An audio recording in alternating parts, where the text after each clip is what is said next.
You lost your freedom because you didn't act. The freedom to go to that ball game, the freedom of your kid to go to school, the freedom to see your mom or dad in the hospital, the freedom just to walk around your neighborhood because of failure to act. On Thursday, Joe Biden had a drive-in town hall where the setup is actually really interesting. There's cars in a parking lot. I guess the whole setup, the stage is in a parking lot, and people walked out of their cars and asked Joe Biden a question. And I'm going to show you some clips. So I actually have not seen most of these clips. I've seen bits and pieces, but I've not seen most of them. I'm going to play these and then give you my reaction and thoughts. I'm an Army veteran who served in Afghanistan in 2013-14. I want to know, if you are elected, will you bring my brothers and sisters home? End our military involvement in these unnecessary, endless wars that don't have any end in sight. Yes, I would. It's now public knowledge. I was opposed to the significant increase in our presence at the time in Afghanistan.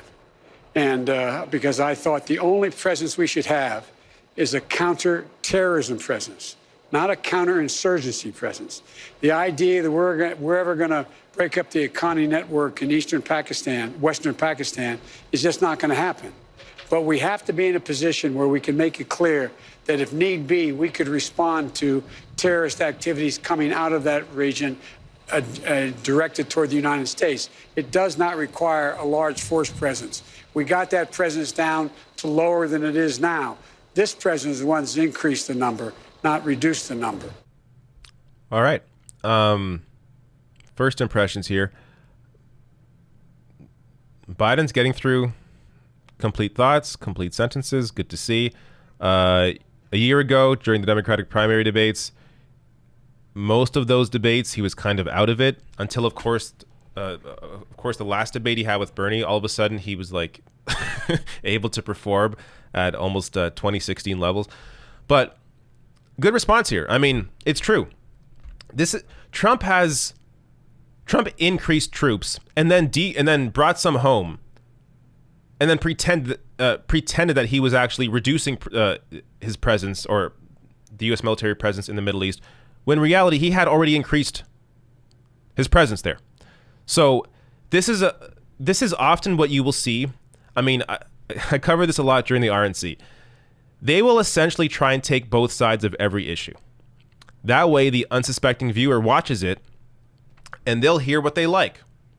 So if Trump says, or someone supporting Trump says, Rand Paul, for example, discussed how Trump is anti-war. Trump is the anti-war president.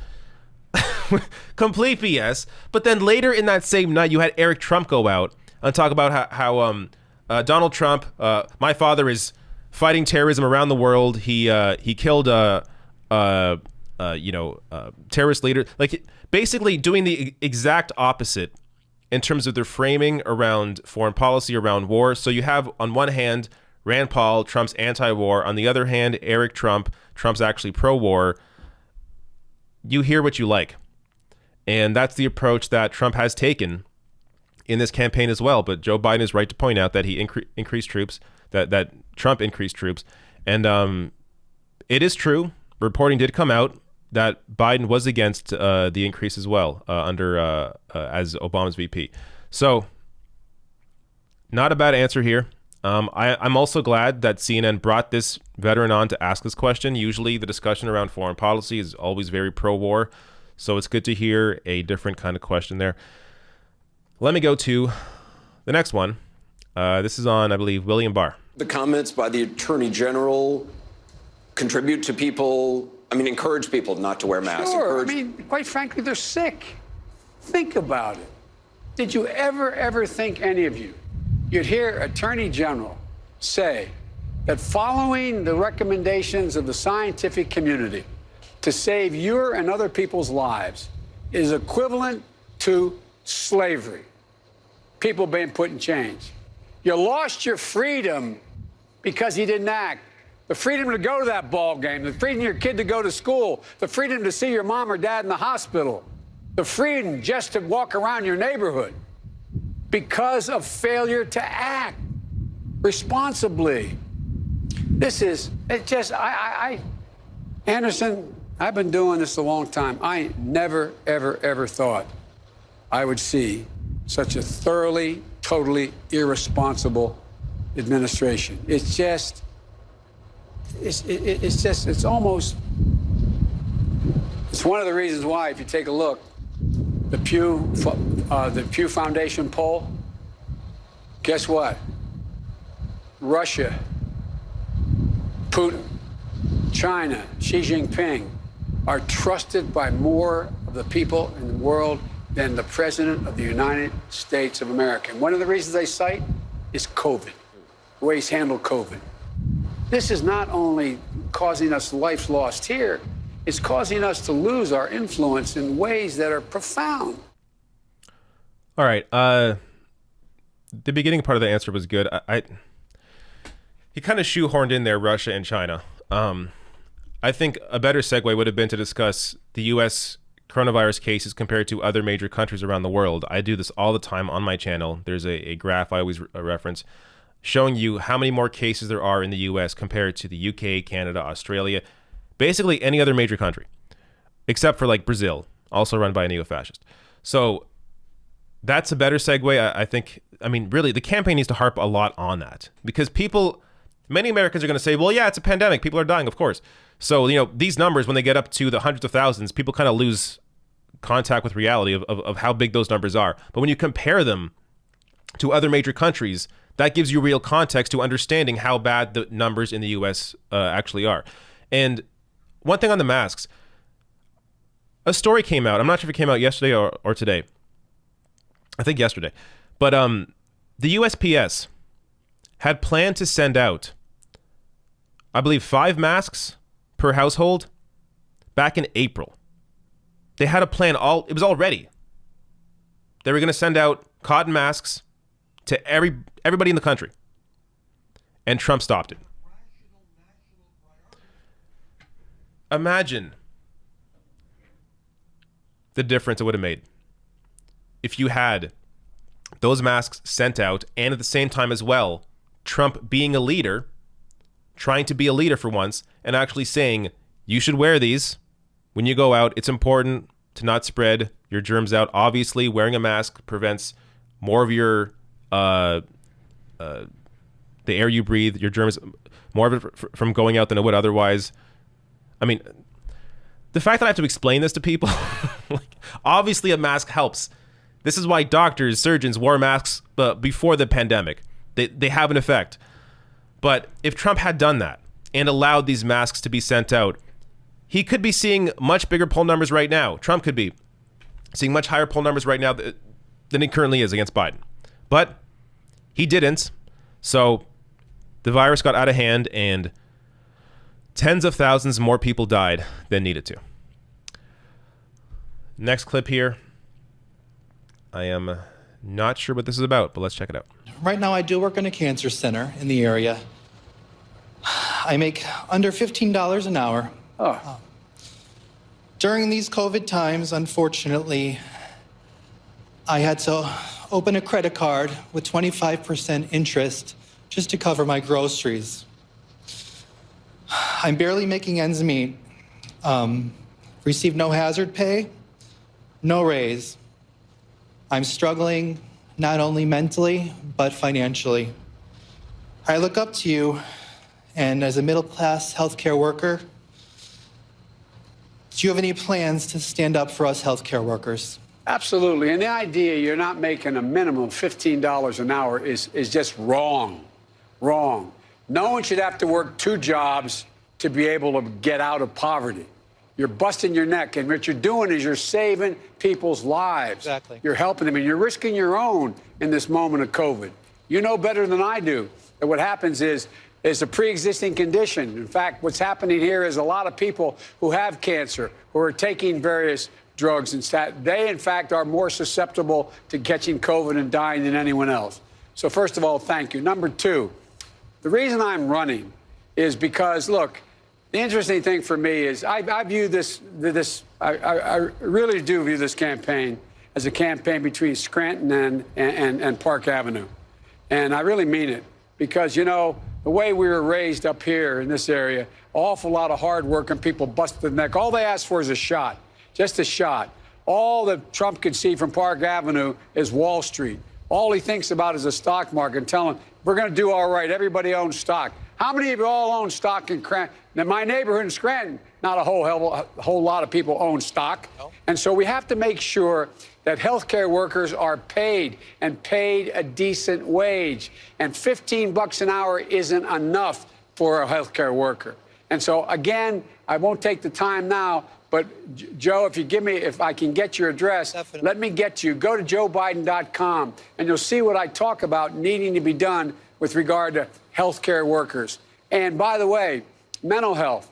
You know as well as I do, and the nurse who was just up here knows. We're in desperate need. There are more people who are at risk and worried today than any time in modern times, and especially the youngest generation.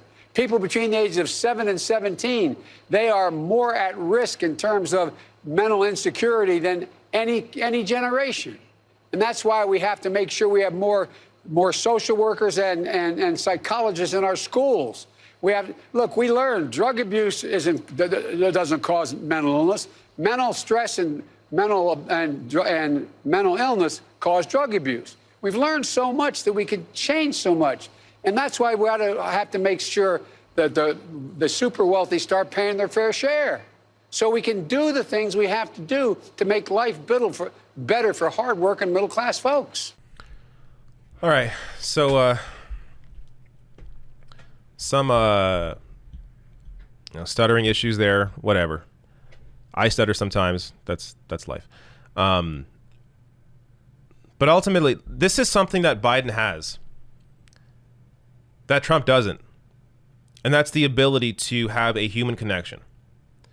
Now, yes, of course, criticize his horrible record, the crime bill being the perfect example of that back in the 90s. But Biden is somebody who, he morphs with the times. I'm not saying, he's no progressive leader, not even close, but he's somebody who can have a conversation like this and has the ability to change minds, has the ability to make people care. And that does mean something. This kind of approach that people haven't seen for, at least 4 years, this does mean something. It has a cultural impact. As you've seen, or maybe you haven't seen, massive rise in hate crimes over the past 4 years under Trump. When you have a leader who just spews hate, it leads to a society that's chaotic, that mirrors what their leaders are doing, that enables the worst of society to come out. That's what Trump has done. So Biden here, by the way, his platform, it's not enough, but $15 minimum wage, that's in Biden's platform. 4 years ago, that was considered too high when Bernie Sanders was pushing for it. Biden supports it. Trump does not. There is going to be some differences. And as I said, it's not going to be enough. There's not going to be foundational change. You're not going to see Medicare for all from Biden. You're not going to see a universal basic income during this crisis from Biden. And you're not going to see a foreign policy that is really any different than the way it's been over the past 40 years, 50 years. But you do have the opportunity here, the left does, to dump a crisis on a neoliberal status quo administration in Joe Biden and Harris and show people that is not enough. It is the best, it would be the best recruiting tool to have Biden in the White House. People, the bleeding will stop, but their lives won't fundamentally be changed. Show people that what they're offering is not enough. And you're going to have, it's not just going to be people, on YouTube talking about this. People in Congress, AOC, Rashida Tlaib, Ilhan Omar, Jamal Bowman, Cori Bush. Congress people will actually be having these debates because they're going to be pushing for some real help, as they are right now, but it falls on deaf ears because the Democrats have no real power. But if they have power, Those debates will be had. So that's what I'm looking forward to. Of course, assuming Biden actually wins. But ultimately, from what I'm seeing here from these clips, he did all right. Though, I mean, here's the thing: the bar is so low. That's the other thing with this Trump administration. He's lowered the bar so much that a few Joe Biden clips actually seem appealing at times because of Trump. Because Trump has lowered the bar so much that Joe Biden became an acceptable Democratic nominee.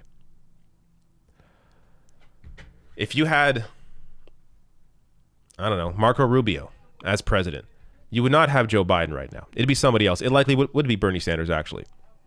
But what Trump did was cause many Democratic voters to simply want to go back to nostalgia. Think about, in their mind, the good old days. Obviously, many problems during the Obama administration, but in their mind, that was the good old days before Trump. That's what it did. It lowered the bar to the point that Biden became acceptable. So the only way out of this is to end Trump and show people that what Biden and Harris are offering may stop the bleeding, but it's simply not going to be enough.